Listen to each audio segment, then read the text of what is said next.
Ikaw na sistema. Gawin sa ano yun eh. Ginawa ko po rin niya pag nagawa. So, gusto mo ibara niya.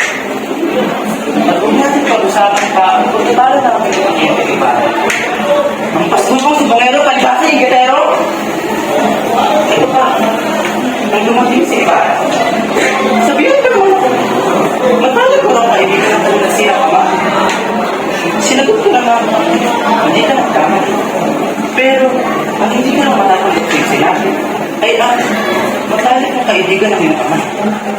Papunay si Mapit at sa isang mundo. Tila, ang mga Indio, nakalimutan ko ng mga kura na kami ay dapat namin. Wala, nagsisip pa ako nga mga siya na akong daan. Sipa dito, sipa doon. Ito pa, si Padre Sibila, ang lintik na nakikipagagawa sa akin ng kabasira sa pagkainan. Naturalmente, ako pa rin ang nilaki. Inihain na ang puso ko. Malinang lang. Ba't puro bukod sa bayo ng isang tapos ng ligat na unang kapakpak naman ako nagpunta sa akin? Samantalang kay Ibari naman doon. Ba? Pwede ko pinitawan ng kusarat sa dagog na tinapon ng ako. Ngunit, wala siya ipapansin sa akin. Ibari, sapagkat ang may magdamang na Ibari, ano ang pinakamalaki ng ito sa mga bansa? Sumagot ba naman, bago ko ako maglakbay, sinikap ko malaman ng kanyang kasaysayan. Che! Kabal ba lang?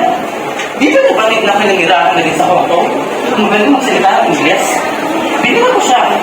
Nagagawa din siya naman sa laki parang sa napakalit na bagay na yan. Aba, kamulang mo doon, hindi ako bang nagpaalam.